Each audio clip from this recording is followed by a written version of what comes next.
All right, you know what it is. Unique Mecca Audio, man. I got a world famous guest on here right now. Y'all want to hear about the Florida car? I got my man Jed Lee from St. Pete, Florida, by way of Miami, official Florida cat. All right? And he know how my slang is, so he don't take it disrespectful if I call him a cat or son. All right? He know he my son because he shine, and I'm his son because I shine. Tell him who you are, where you from, and what you was locked up for, big bro. My name is Jeffrey Lee. Most people call me Jed. I'm originally from Miami. I migrated to Tampa, St. Petersburg area, went to Atlanta. I got locked up in 1991 for a crack cocaine case from 1988-89. I was on the run for about 2.5, 3 years from the feds. Did 2 life sentences, fought my case, basically did my own law work, fired my lawyers, and got myself out. All right, that's what's up. That's what's up. So we're gonna start from the beginning. You know what I mean? Tell them what it was like growing up in Miami. What was your childhood Go ahead like? on, Nick. Yes, sir. Tell them what your childhood like. Well, listen. I've been hustling since I was 10. I've been around drugs since I was 10 years old.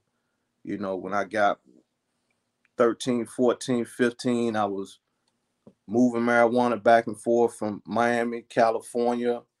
I probably, by the time I turned 17, 18, I had a couple of $1 million, a lot of property, real estate, businesses, car washes, tractor trailers, limousines, clubs, liquor license, you name it. I had everything except a helicopter and a plane. All right. So in other words, you wasn't So bringing a it's not damn really thing and much you was just that doing I this haven't. damn thing. It's not right. It's not really much I haven't seen, in the in the underworld. Mm-hmm. Okay. All right. So you 15. Where you hustling at 15? Where were you Well, I was hustling at? hustling. I migrated to St. Petersburg, Tampa area. Mm-hmm. So, all right. So, tell them I who was your really father down in is. Miami. In Miami, my father is Wonderman. Most people know him by Wonderman. He came up, started selling weed out the backyard. We started growing marijuana in our backyard in Miami, bringing it up here to Tampa, St. Pete, Alabama, going up to New Jersey, New York area. And I basically got the game from my father and took it to another level. Okay, that's what's up. All right. So his father's Wonder Mike, rest in peace. Tell him what was Wonder Man's charges, what he was locked up for, and how he got out. And let them know that you was on his case, so they understand that this was a family case, so they understand that father and son could go to jail. I just want them to really understand that. Right. Well, we basically was on the same case from a conspiracy, crack cocaine conspiracy in 1988 to 89. My father had 9 life sentences. I had my uncles, cousins. My cousins had 3, 4 life sentences. My uncle 4 life sentences. My nephews with 6, 7 life sentences. So we had like a family case. And, all of us went to trial. A couple of my cousins, they copped out. They didn't testify on, we didn't tell on nobody. And my father, I think he done about 25 years, and they gave him compassionate release. Obama gave him compassionate release. I done 29 in the feds, got released from Coleman, Florida, Coleman 2, and had to fight a state case that they would never take off in Pinellas County. So I went over there and represented myself over there, and I'm home. All right. So my thing to you now is, okay, you said compassionate release. Tell them what was the compassionate release and what what happened after your father was released, so they understand how serious this is. Okay. Compassionate releases with they probably had it before then, but when your loved one is incarcerated and they have an illness, and you can file a compassionate release motion if you have enough time in, or you have an illness to where the judge can grant your compassionate release motion, so you can spend the rest of your days out on the street. Okay, how many days did your father spend on the street after he was released after 25 years? Uh, he spent approximately it was 10 days, but what happened? He had got granted compassionate release about 7 or 8 months prior to that, and they told him that, but he didn't get it in writing. I told him to get it in writing, and he just went off what they said and not what they had in black and white. So I had somebody to check, because I basically was doing the leg work for him. I had to check and see that they didn't process his paperwork. So by the time he went around again to process his paperwork, it was 7 or 8 months had done lapsed. So he only stayed out 10 days and passed away. From Mm-hmm. June So your 26th, he father, passed away July 5th. mm-hmm, from June 25th to July 6th. What year was that? 2014. All right. So his father did 26 years in prison from 1989. Was released because he was on his deathbed. You know, congratulations Yeah, to Matula he had Shakur. cancer. Yeah, congratulations to Matula Shakur. He just got granted his parole because he has And cancer. shout out to Doc Shakur. We was in Atlanta together. All And me and right, Doc that's was what in I'm Atlanta saying. together. So And this I'm gonna pop this OG, bottle damn. for Matula Shakur. I'm popping this Mhm. bottle for Matula Shakur and Wonderman. All right, there you Yeah, go. You know, his yeah. father came home, lived 10 days, man. What was your trial like when you got locked up and they had you and your father in there going to trial together? What did that feel like to you, to be fighting for your life and your father standing next to Well, you fighting for his life? me and him didn't go to trial together because I actually um I was on the run. So I I followed their trial while I was on the run. And what happened was I got a heads up that the feds was getting ready to throw down on some big people. So my father was already in custody. So I gave everybody else a heads up. Look, feds getting ready to throw down on some big people. Y'all lay low. I don't know who it is, but come to find out it was us. So I had done already, made some arrangements and slip from, up under their fingers. Mm, mm. Okay, so when you went to But trial, what did that feel like for I didn't you? go to trial. I didn't go to trial with him. I went to trial by myself. Yeah, when you went to trial by yourself, what did that feel like to you going in there with the process of the picking jewelry and knowing that this is, for the rest of your life? Mm, man, that's probably one of the biggest uh obstacles that I had to overcome in my lifetime. Because you up against the United States of America, they got trillions of dollars, and then a little money, a little drug money you got, it don't even compare. They gonna stack the deck, to take us to trial. It probably costs. Get over here and sit down. Go sit down, Guthrie. Sit down. Sit down. All right, he getting the dog in order. We're gonna make sure he got the dog in order. All right. Am I Okay, go still on ahead, the Jay. You Am I back? still on the screen? Yeah, I took you off for a minute while you was scolding the dog, but move your finger. You good? Okay, You good? I got my little Frenchie over here. He a little. You see him? Yeah, yeah. All right. Yeah. Yeah. Where was Mm-hmm. I at, man? We're talking about what it felt like going to trial. You know what I Well, mean? that was the And how biggest. old was you? That Tell them was how old you I was. was they caught me on the run. I was in Atlanta. I probably was like 23, just turning 24, getting ready to go to trial for 2 life sentences for 2 counts of 1 count of conspiracy to distribute crack cocaine and uh possession of crack cocaine. It was basically like 4 or 5 keys of crack involved in the case.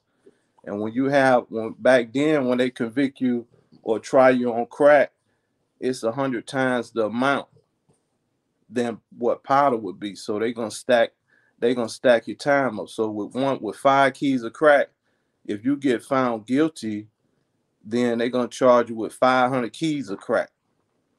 So that's gonna take you off the scale. That's automatically gonna take you to a life sentence. You know, especially if you have 2 prior convictions. So if a dude out there hustling, you already got 2 previous convictions. On the third conviction, they're gonna hit your head. They're gonna give you life or gonna give you 30, 40 years. So it was I had a good attorney. I had a paid lawyer, Fred Swartz out of Miami. He was probably working with him, after I, you know, read my transcripts 1,000 times. Uh, that probably was the biggest obstacle that I had to overcome to get back home to my freedom. Okay, how old was you and how did it feel at that age fighting the United States government, the whole 52 states? Because the indictment says United States of America versus Jet Li. Tell them how that felt emotionally, what that did to you as a young man. And I'm tapping into something that I'm sure Well, no one else asked. after I reflect back now and look at it, it's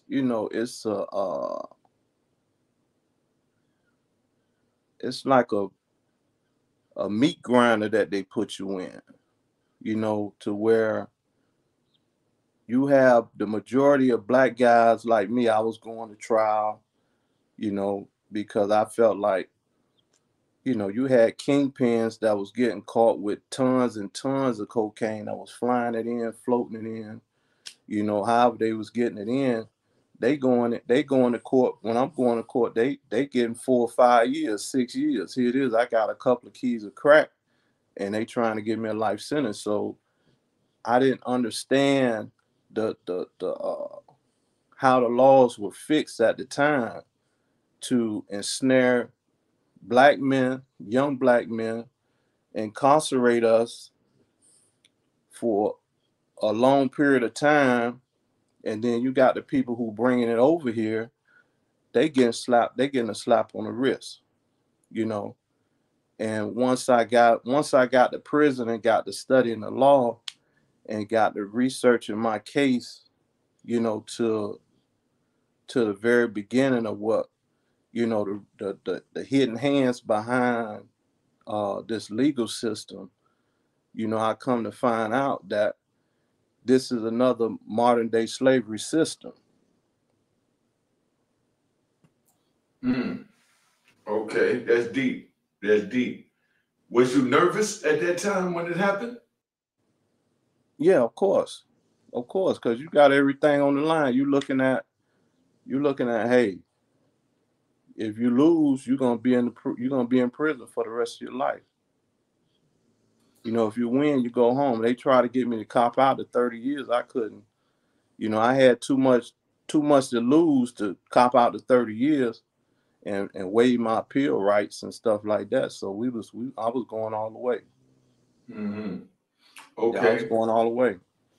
All right. So here you go, 18 years old, going to trial. When they came back and said guilty on the verdict, I want you to tap into how you felt, your mind frame, your emotional state, your physical state, when they said guilty and when the judge sentenced you to life. I put the both of them together to speed this up so they can get a full feel. Yeah. When you heard life in prison, break it down when they said guilty and then when they pronounce the same.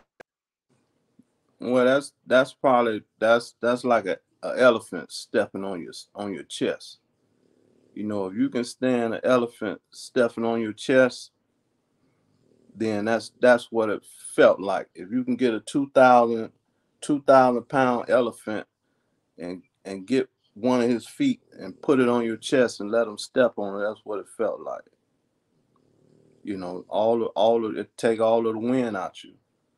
But then, you know, you know what I already knew what I was up against. Like I say, we was up against the United States of America. They got trillions of dollars. They're gonna throw it to put the majority of black men away instead of, you know, finding alternatives for us to be incarcerated. Okay, so now you sentence, right? Now you sentence to life. When the Mm-hmm. judge said, I'm pronouncing you to spend the rest of your life in jail with no chance of parole, I Mm-hmm. know you said that it felt like an elephant was on your chest, but what went through your mind at that time? Well, my mindset, you know this when me and you met. You know, I just said I gotta fight. You know, I'm in one hell of a fight. I'm in a fight. So See, that's what I'm it saying. That's why I want the youngins to hear this and pay yeah, attention to what I'm saying. you're gonna be up against the biggest fight in your life if you get caught out. You know, you out here, you hustling, and you ain't prepared. It's two sides to the story. That's the other side. You know, you could be out there hustling, getting money, you know, but it's another side. It's another side to it, you know, and that's the side what me and you went through. You know, going to trial, getting sentenced to life, going to the law library every day, dealing with the inside politics of being in prison, you know, and you teach a lot of that on your prison stories about what going on inside of prison. Mhm. And I do that so that they could sit back in the comfort of their living room or Mm-hmm. the comfort of their car and watch my videos and enter into the prison through my mind and my experiences so they don't have to physically go through it. Because what did it feel like when they put you in that cell for the first time? That's what I want you to tell them. What went through your mind? I want you to really think and tap into what it felt like the first time you was put into a cell and you know that they expect you to stay here for the rest of your life. Oh man, that's probably one of the worst feelings of your life, knowing that you had everything, you know, that you ever wanted, and then everything is taken from you, and you put in a cell, and you ain't got nothing but time to think, you know, flashbacks of your whole life, you know, your family, your mother, your kids. Uh, you know, prison, a cell can be, it can be, you can turn, you know, you can, like with me, I always can take a negative situation and turn it to a positive. So when they put me in the cell, it made me wiser, far wiser. You know, I ain't got nothing but time to read and study. You know, so I was blessed. I was blessed to bump into you know, a mentor of mine named Michael Norwood Mika when I went to Oklahoma, and he hadn't been in about 15 or 20 years, and he was the best jailhouse lawyer in the system. So, you know, I told him about my situation, and he took me in and took on my case and showed me how to research, shepherdize, write motions, and I became like a bookworm, you know, so to speak, in prison, a legal beagle. You know, they used to call me a paper terrorist because I filed so many motions, you know, to the court. The court got tired of me. Mhm. That's what I'm talking about. That's what I'm talking about. See, I'm tapping into the mind of what it feels like to experience this. At any time, and be honest, which I know you are anyway, but I want the people to understand. At any time, did you feel like you wish you would have told, or you should have told, or how can I get out of this, you know, as quickly as possible? Did you contemplate telling at any time, and why did or didn't you contemplate it? Nah, I never contemplated on telling on anybody because I couldn't live with myself. You know, it wouldn't sit right with me if I told on my worst enemy. You know, I had enemies at the time, you know, but I would feel I couldn't live with myself telling on somebody. Somebody else out there probably will, but that ain't the cloth that I come from. You know, if you get into a situation, you know, you deal with it. That's how I was taught. You know, you deal with it. I put myself in prison. Didn't nobody put no gun in my head and make me, you know, sell drugs. See, that's what I'm talking about. That's what I want them to really understand, because I come up here and I speak and I let the people know under no circumstances was I telling. But Right, I'm not a super, let me finish that. I'm not a superhero, and I don't get any kudos for that. That's just a part of the rules and the code of the street. You understand? Nowadays on YouTube, they try and blend them together and make them fit, you know, their scenario and their circumstances to justify them not, you know, having the balls to hold the responsibility for the crimes that they committed.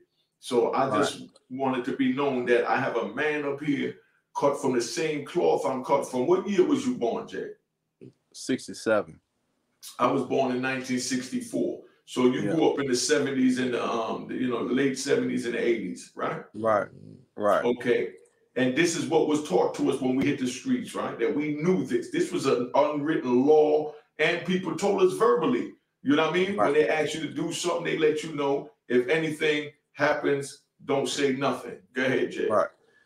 Yeah, I learned that from, you know, you learn, you go through certain things and you learn at a certain age, you know, whether you're going to, you know whether you're going to be a rat, you know, if you're going to be a gangster, you know, if you're going to be a faggot or whatever. When I was about 7, me and my best friend Junie, we accidentally burnt his mother car and his father car down to the ground playing with matches. And you know, we were so scared. You know, Junie ran in the house instead of us. You know, I was playing with the match, and I you know how you used to play with the matches back in the days and put it in your mouth and blow the smoke out. But I put the match down the air conditioning vent, and the car started smoking. So instead of us going to get some water and pour it down the air conditioning vent, Junie ran in the house, and then I jumped the fence and ran in my house down in Miami, and the car was on fire. But the man across the street, he called the fire department and the police. But Junie never told on me, and I never told on Junie. He didn't tell his mother. I didn't tell my father. So you know, you learn at a very young age. You know, the I learned that at a very young age. You don't tell on your friends. You don't tell on you don't tell on your enemies either. That's just the way I carry it. Okay. So now none of this is to brag. None of this is to badmouth anybody, because I believe, and I'm going to ask Jed how he feel about it. I believe that if a person tell, that's on him, that's his character, and if he could live with himself, that's all that matters. I don't agree with none of that. I don't side with none of that, and I don't sanction none of that. When I lay my head at night for 26 and a half years in that federal prison, I slept good at night knowing that my comrades was free. That's how I felt. Now, how do you feel about that, Jed, in your own words? Well, I can sleep good at night knowing that, you know, I don't have that type of, that type of baggage to, have over my head. Like, I don't told on somebody, or and you can't find that type of paperwork. You can't find that type of paperwork on on me nowhere. And that feel good. My girl, she say, damn, you can go to sleep good at night because I can, I don't have skeletons in my closet, like that. Most dudes that be done told on people, it bothers them. They can't sleep good at night. I'm sleeping good. I rest good in the prison. I slept good. I got a lot of respect from dudes, from California, DC, Chicago, Texas, Baltimore, Detroit, you know, because of the type of standards that I stand on, the Mhm. principles that I stand on, you know. Okay, let me ask you this. You was, and I was as well. We was blessed to be on Mm-hmm. the compound with Kenneth Williams or Kenneth Booby Williams. Now, Mm-hmm. how do you feel about being on the compound with men of our stature? What you mean? How do I feel? I mean, knowing that, there's so many people that, that told, and like they say on YouTube, that wish they told. And we met a lot of Right. them. We met a lot of them. But how did it feel doing your life sentence, know that you're doing it, following the code, and then being on the compound with other men that was like-minded at the Mm-hmm. time? What did that make you feel like when you look at us and then you look at them? Because we see them every day. Well, it's right now the way that I feel now, a lot of my friends like you and guys from other areas that had life sentences, it's like that's a how can I say it? It's like we almost like a gang that people people rule us out. To die in prison, we wasn't coming home. We was like the how would you say the odd, the oddballs. But it's just a blessing to see so many dudes that I was in the system with. They coming home now. Dudes that had life sentences or still in there and they fighting. I'm reaching back and I'm helping dudes. Right now my brother and a couple of my partners, I'm helping them with their legal work to come home on the First Step Act or what I came home on. So it's just a blessing to see dudes that like you had. I don't know how many life sentences you had, but I know you had a few of them. I'm glad to see dudes getting out. And it was a blessing to be amongst them dudes from all over the country, all over the world. You couldn't in penitentiaries. And I'm one of the dudes that, like, say from Florida. If you came to say you came out of Atwater, California, where me and you was at Unique, I had the responsibility. If you was from Florida or from the South, I had to check your paperwork. Meaning I got to read your transcripts, I got to read your docket sheet, your indictment, and make sure that you was clear to be on the compound. So if your paperwork wasn't adding up, then you couldn't be on the compound. And I had to give orders like, look, you got to go to the lieutenant office. We're gonna walk you up there, or they're gonna carry you up there. So I'm gonna make sure you get your property. I ain't gonna let nobody steal your personal pictures, your radio. But if you buck, then you got 50 dudes behind me. I don't think you can't stand up under that. So that's what I'm saying. I want the youngins to understand that if your paperwork is not right, if you're telling, you know what I mean, that like my brother said, you're gonna be either walked up and leave willingly, because tell them why they're not allowed on the compound with us. You know what I mean? So they understand. What in penitentiaries they really don't they don't allow dudes that don't cooperated against other people. They don't allow you on the compound. If they find out that you don't cooperated against somebody and you at a penitentiary, they gonna chew you. They gonna eat you alive. You gonna leave out of there probably stabbed up, beat up, teeth knocked out, eye missing. They gonna punish you. They definitely gonna punish you. Okay, so that's why I want the youngins to really hear this, because they on YouTube and they think it's a joke to say, "Oh, if I get caught, I'm telling. If I get caught, I'm telling." Now, what happens to these YouTube guys when they go into prison, my brother? Explain that to them. I don't really, I don't really follow too many YouTube dudes who like I'm just saying in general. condoning Let me what. clarify that. What I'm saying is, when I say YouTube, I just mean the youth of today that think it's all right to tell, and that they're gonna go to prison. They're gonna do their prison hunky dory time. Oh, You know what I mean? oh Tell them yeah. what You happened to them when they tell.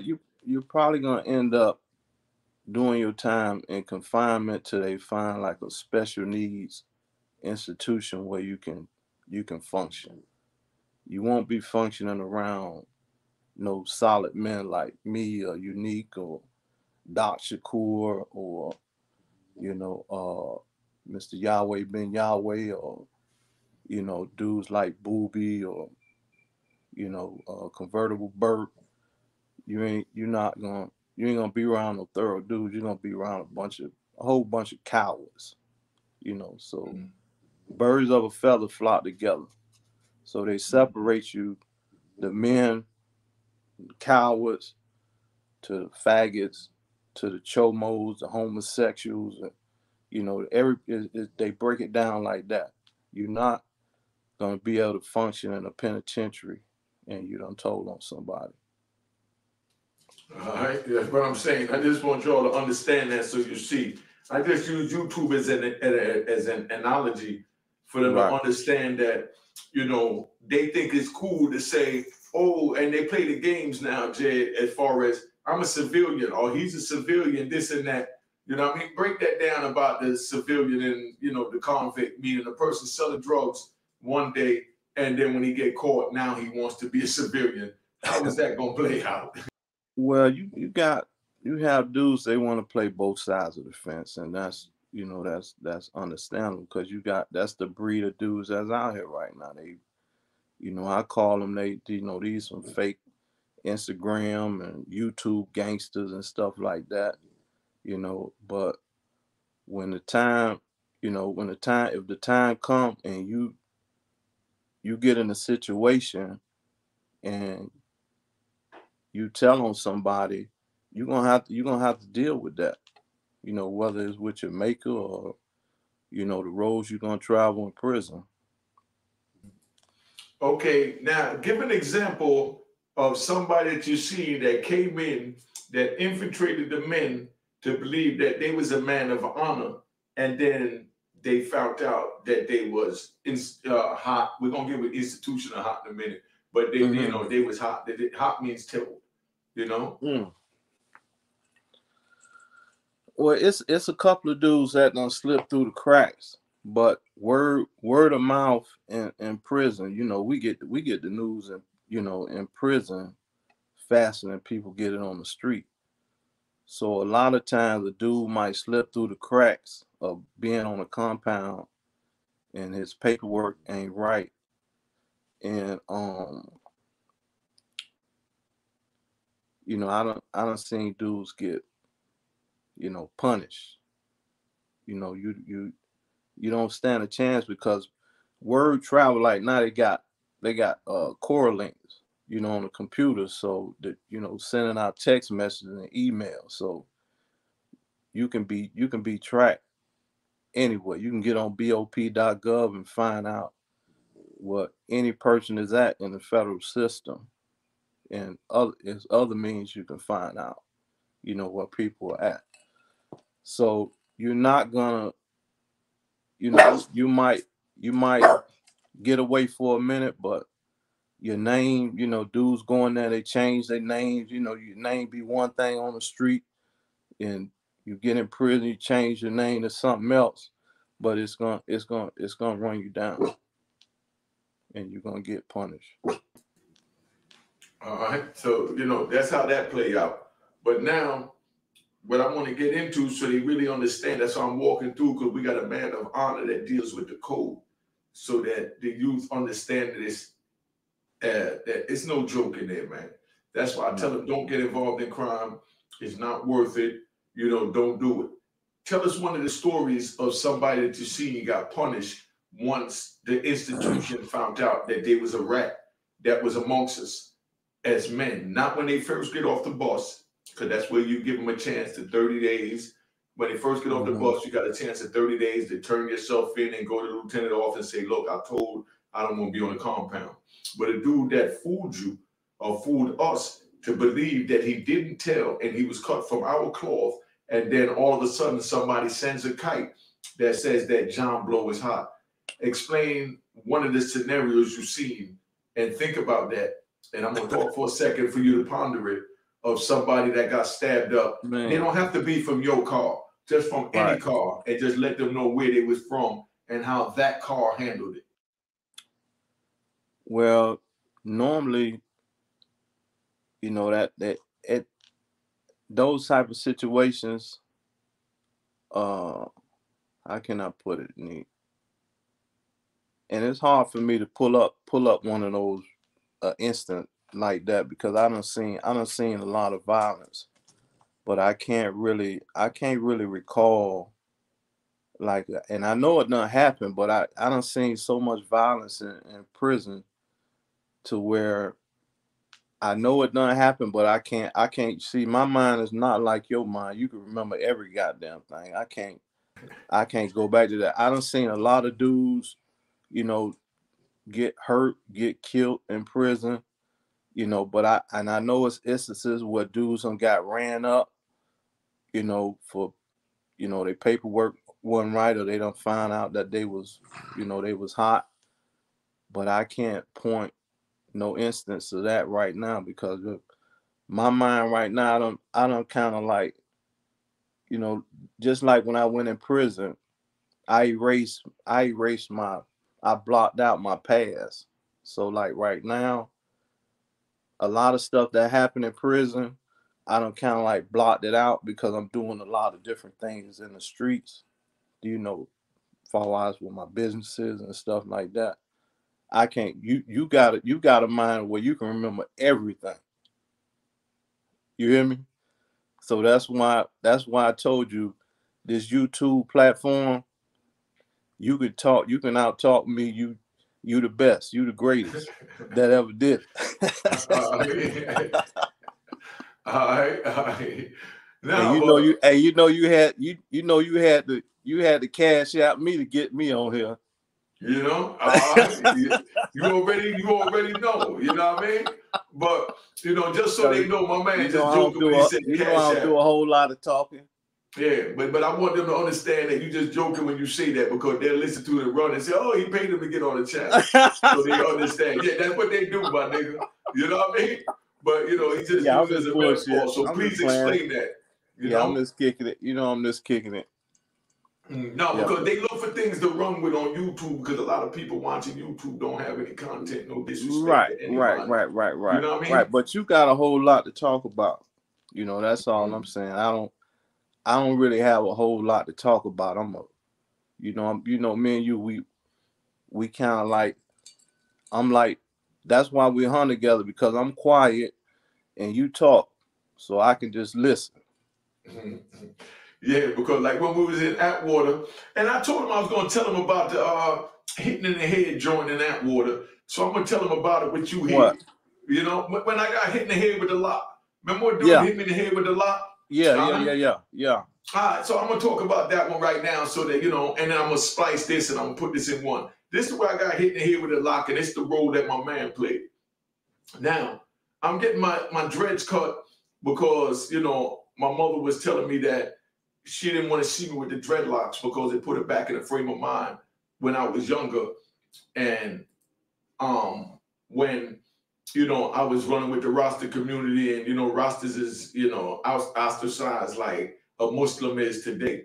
You know what I mean? That's what Rasta was. So I was getting my hair cut, and when I was getting my hair cut, it was a young guy that I was with You know, good young man, really good young man. He hit me in the head with a lock, you know what I mean? Split my shit. But I'm still giving you the 100 that he was a good young man. I'm not going to say his name because I don't want to disrespect him. You know, he did what he felt was, you know, required under penitentiary standards, and I respect that. You know what I mean? 100%.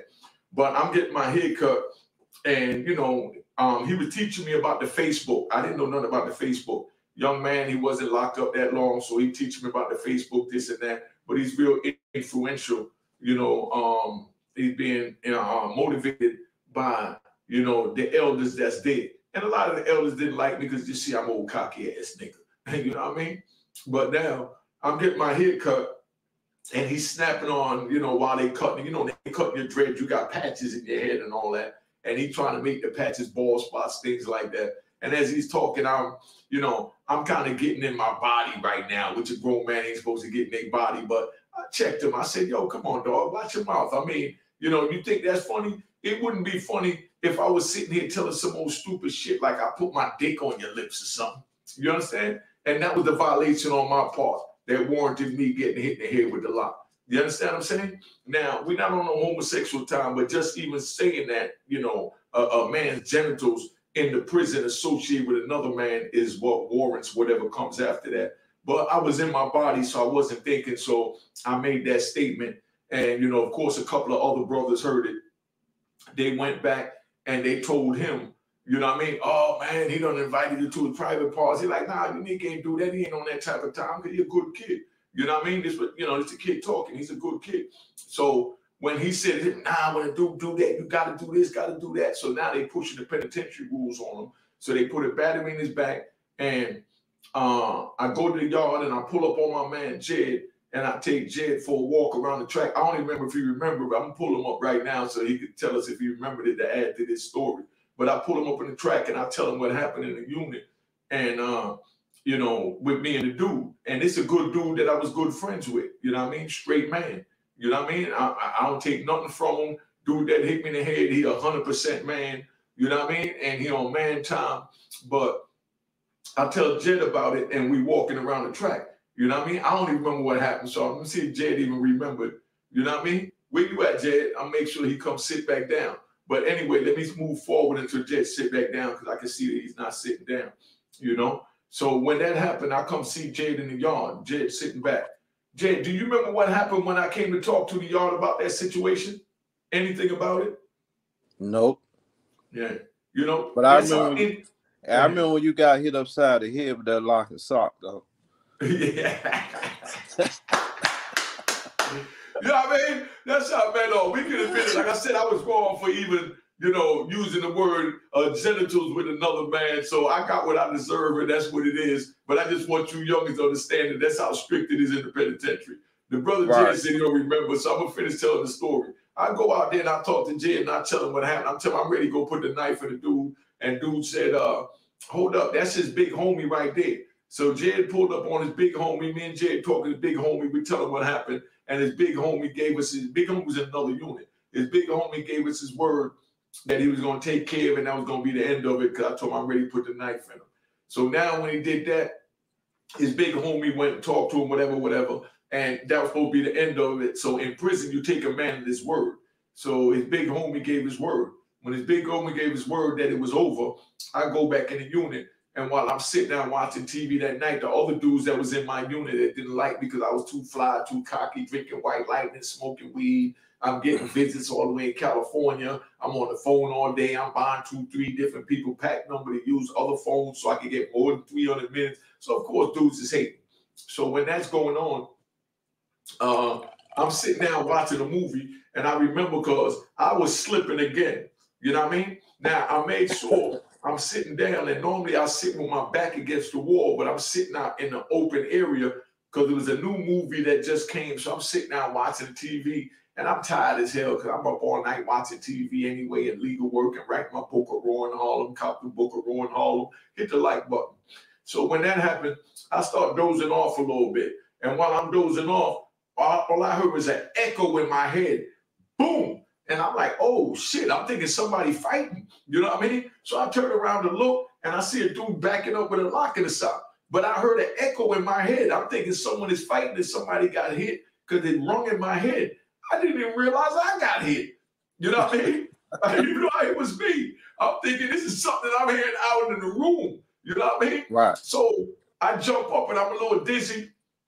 And a couple of DC homies that was there, they come and they like, yo, you all right? And the dude ran out the unit, you know what I mean? Because it was the move on. He waited till they called a move, hit me in the head with the lock, and ran out the unit so he wouldn't have to fight. You know what I mean? So I go in the room and the DC homies are like, yo, come on, we're going to move on. I'm like, nah, hold up. And I'm trying to get my bearings right because last thing I want to do is put other men involved to, you know what I mean, jack their bid off, mess up their bid, their time, you know what I mean, for me. You know what I mean? I violated, you know what I mean, when, you know, I threw the genitals in the conversation when I'm talking with another man. You don't do that in prison.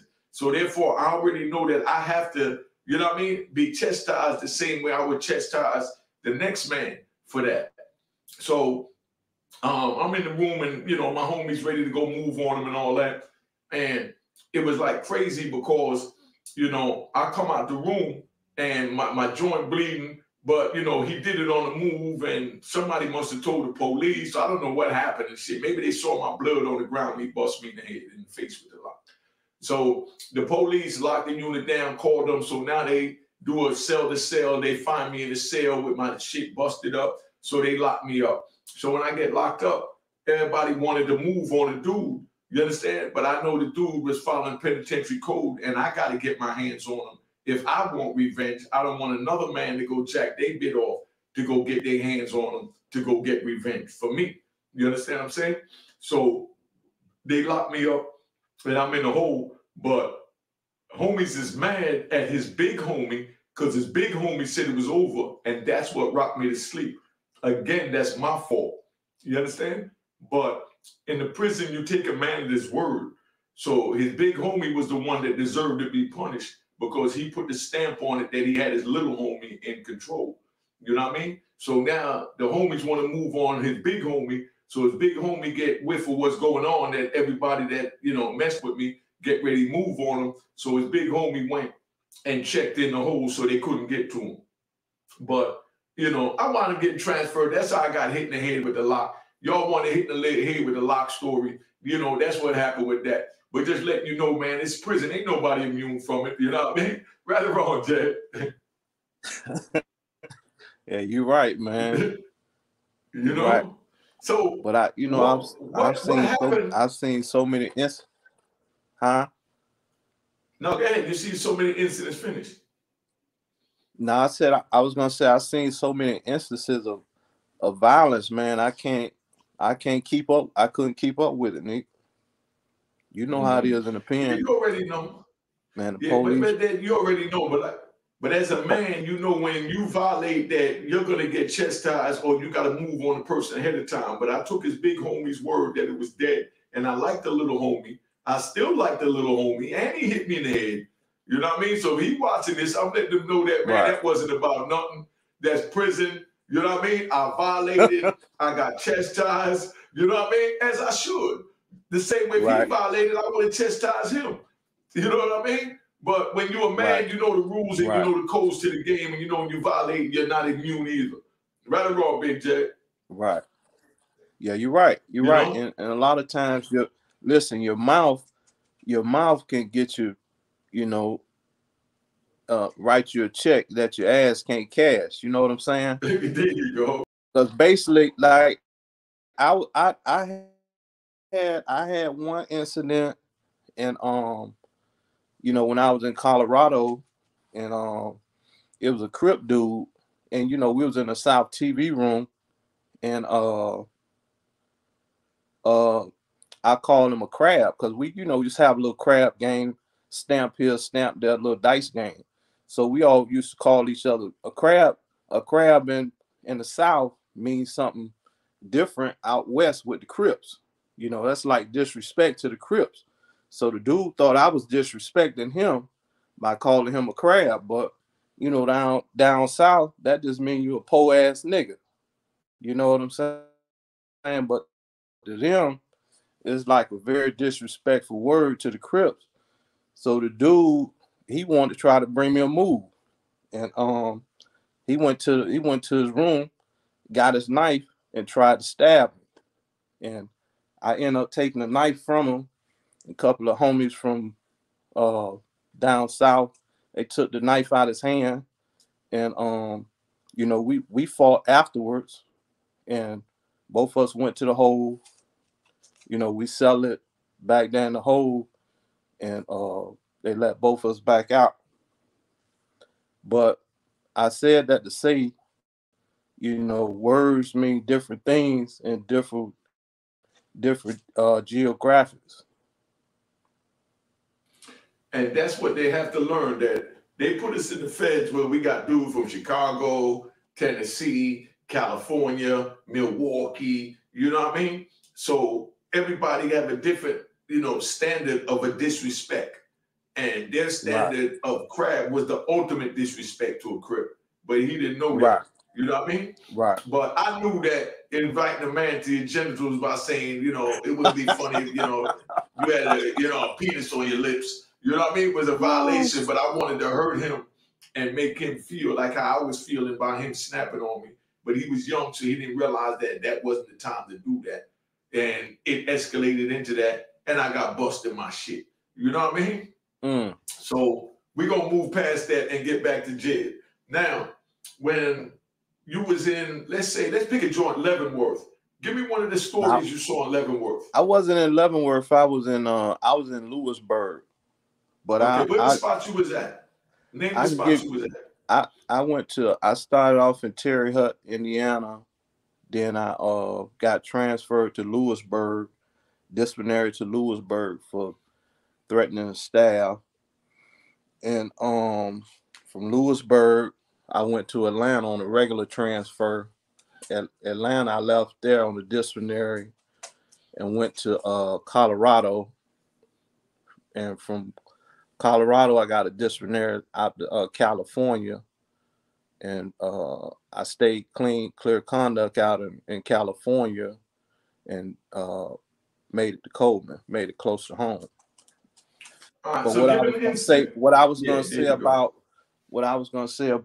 Lewisburg, when I first got to Lewisburg from Terry Hutt on the disciplinary, they sent me to from Terry Hutt because the officer lied and said that I threatened him and said I was gonna get the death penalty by killing him. So they got me out of there. But they sent me to Lewisburg, and uh, I went to A Block. And when I got there, the this was around the time when the ABs, the dude from ADX had sent the hit on the dudes from DC, and they put me on the same floor where the Aryan Brotherhoods tried to take off on the dudes from DC, and they just had, some dudes had just got murdered. They put me on that same floor. I didn't realize, the extent where they put me at until I started watching A&E and seeing how the dudes sent the code letters over to DC. I mean, over to Lewisburg to take off on the dudes from DC. So when I got there, it was a lot of tension. It was a lot of tension between the Tell them blacks how and the did that whites. play out? How did that play out, that incident with the DC and the Aryan Brotherhood that you saw, being that you was there firsthand? So that's good. But you Well, ain't got to say no names, but we're going to just speak on it had done happened. On that same floor, it was on the second floor. I was on A2, and uh the incident had done already happened, but they put me on the same floor, and I didn't realize I'm young. I'm already mad. I got 2 life sentences, so I figured anywhere they send me, I'm gonna be the same wherever I go at. So uh it was just a lot of tension. Everybody had knives on them. You know, it wasn't really a whole lot of how would I say it? Whites wouldn't come to your store and buy nothing from your store. They couldn't borrow nothing from you, and it was just a lot of tension. There's a lot of tension. a lot of racist tension. Yes. Okay. All right. So that's what I'm saying. So you youngins need to listen to this so you understand that. Imagine you hungry and only person in the unit that you have access to that have something that you want to eat. You know what I mean? A Twinkie, a Snicker, or whatever is a white guy, but you're not allowed to buy from the white guy. You Yeah, know you what I mean? can't buy it from them. You And know. they ain't gonna buy nothing from you. All right. Just so you understand. So that's how that play out. So now you've been in the system and you've been doing your thing. You know what I mean? You've been surviving. You've seen a whole lot of violence and you adjusted real well out here. From I met Jed, I remember the first day I met you. You know what I mean? Do you remember the first day you met me in the prison? Where we at? Atwater? Yeah, we was at Atwater, but where was we at? Remember? I'm gonna give you a hint. The law We was at the library. law There you library. go. It was Yeah, at the law library. And listen, I can remember because you asked me did I know anything about the UCC, Uniform Commercial Code. I think you overheard a conversation with me and some of my UCC buddies. You asked me about that. Yeah, so Am I that's how I correct? met Jed.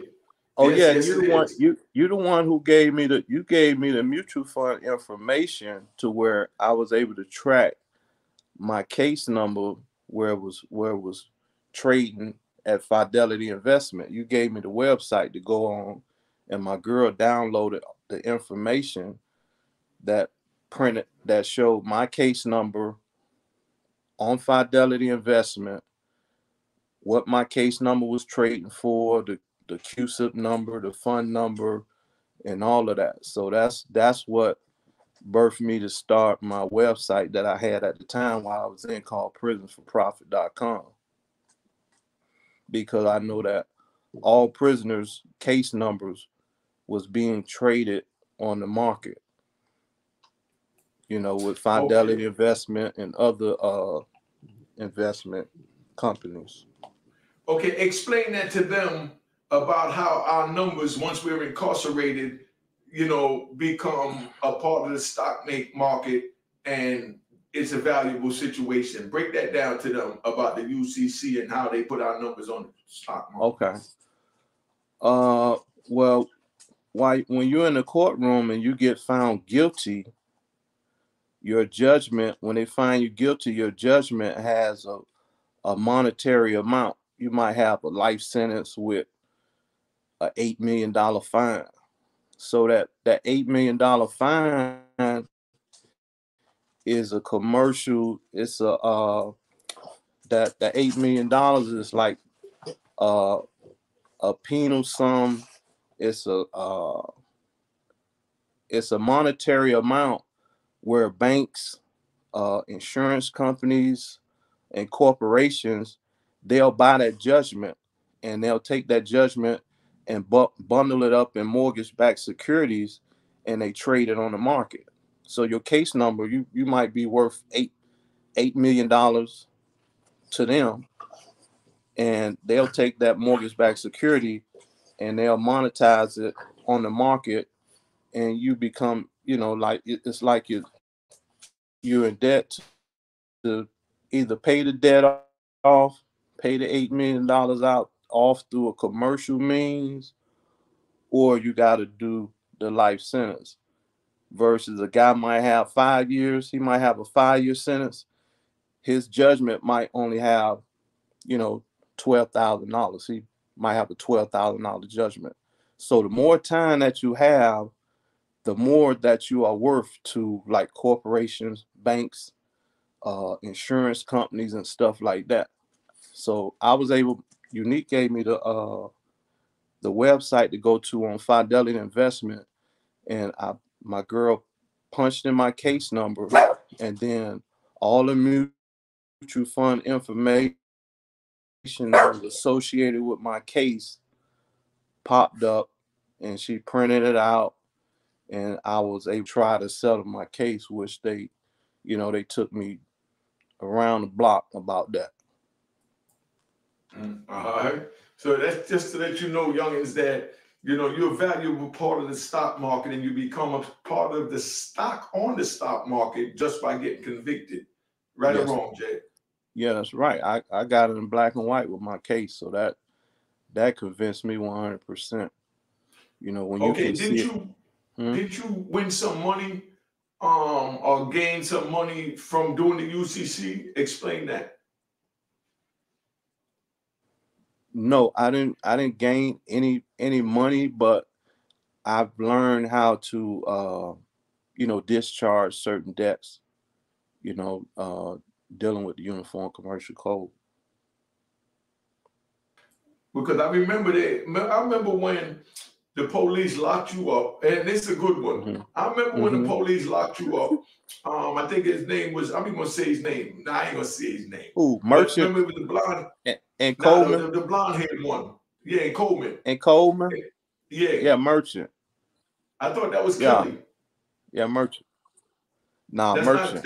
That wasn't Kelly. SIS The SIS SIS. Merchant. Oh, what Yeah, was it? Kelly SIS Merchant Merchant. then or something? I filed a lawsuit on him. I filed a lawsuit, restraining order, and all that on him Hmm. because he came in my Yeah, cell and took my paperwork, took all yeah. my Tell them legal about that documents. incident. Tell them about that incident. I'm gonna pop off the screen so you can tell them that. Well, basically, after I found out that my case was being traded on Fidelity Investment, I, it's different type of books that you can read, cracking the code and looking for a way out, and a lot of other material that showed you how to put your commercial paperwork together to settle your case in a commercial matter. Once you know that you got the numbers that line up with your case number showing that your case is being traded on Fidelity Investment. So I drafted up a $50 million promissory note, and I filed it in the court. I sent it to the Treasury. I sent it to the IRS. I did a tax return on the note for 50 million while I'm sitting in prison. And one of the little SIS officers, they investigate, they like the police inside the joint. He told me that I couldn't do it. And I say, well, I'm dealing with the court, I'm dealing with the prosecutor, I'm dealing with the IRS and the Treasury. So if I'm doing anything wrong, they'll come see me. You just a you know a police officer. You's a really a security guard watching the goods. So if I do anything wrong with the courts, I'm dealing with the judge. She's gonna send somebody down here to see me, or the Treasury, they'll send a Secret Service to see me. You can't tell me how to settle my case. So he's gonna tell me about the policy, the BOP policy, and I'm quoting the law to him. So I say, okay, well, we'll just settle it in court. So I filed a civil suit over in the court because he came in my cell and took all my paperwork that I had pending in the court. So they locked me up and threatened to transfer me and indict me, give me another indictment. So I'll say, look, you indict me, that's what I want. I want to get back in court. I'm trying to get back in court where I can, y'all can open up the books and see, do it's called a Treasury Data Integrity Board hearing. We can do a hearing, open up the books. Let's see how much money y'all done made since I done been incarcerated off of this bond or off of this security that y'all trading on the market. So we end up I end up dropping the suit because I had got close to home, and they would the SIS dude, another one, Brown, he came to my door after I've been in the hole like 6 months. He say, Lee, I'm gonna give you this ultimatum, man. I ain't gonna play with you. I ain't gonna spin you. He say, man, if you drop this suit, he said, I'm gonna let you out. He said, if you continue on with the suit, he said, I'm gonna send you way back out again. I'm gonna send you out to California. Well, I don't know where you're gonna end up, but you're gonna be way out. You're gonna be close to your family. He said, so make your decision of what you're gonna do. And I'm gonna give you my word. If you drop that suit, because I had the warden, the captain, the DHO officer, the lieutenants, anybody that was involved with going to my cell and taking my paperwork, I had them on the suit.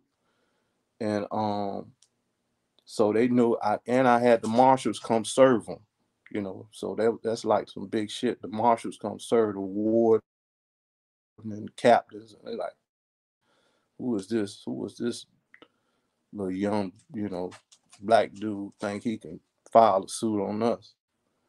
So anyway, long story short, I said, Brown, I'm gonna drop the suit. You know, I ain't gonna push it. You know, because I already had an extra copy of my paperwork anyway. You know, it's mandatory that you make 2 or 3 copies of your paperwork because you might go to the whole anything and it might get transferred and your paperwork don't catch up with you. So I had an extra couple of set of copies of my paperwork. But anyway, I dropped the suit. I let the time pass. I had to pay the filing fee and everything. And right after I let the time limit pass for my civil suit, they UDC'd me. They came to the door of my counsel. They UDC'd me, and then they took me to DHO all in 30 minutes and let me out. But what they did do, they transferred the police officer. They transferred him for fucking with me because they know that what I was doing, I was gonna blow them out the water. And I told them, I said, I'm a merchant. I say, man, with the stuff, the legal stuff that I know at the UCC, I say I can take everything away from you, including your goddamn dreams and your grandkid dreams and your kids' dreams. I shut all that shit down. Well, you won't be able to use your credit cards. You won't be able to cash your check. You won't be able. Your wife won't be able to. I'm gonna shut all that shit down. And they knew when I say something, I'm gonna stand on it. So I end up dropping the suit. But after they let me out, none of the polices will fuck with me. I can come out the kitchen with bell peppers, onions, and all kind of food in it. They would never search me, never touch my cell.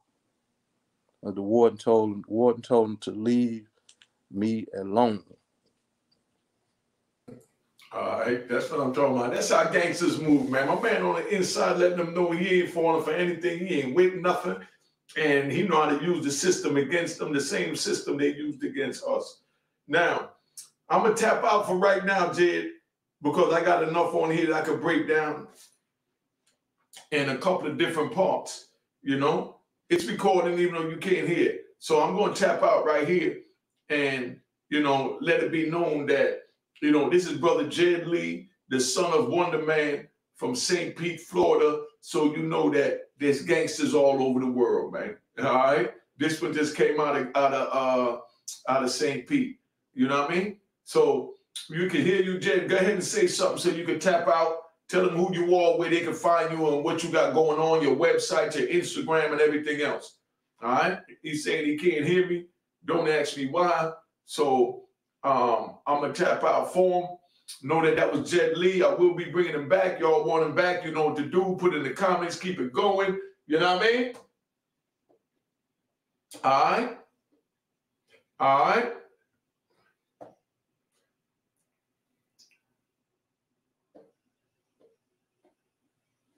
We out.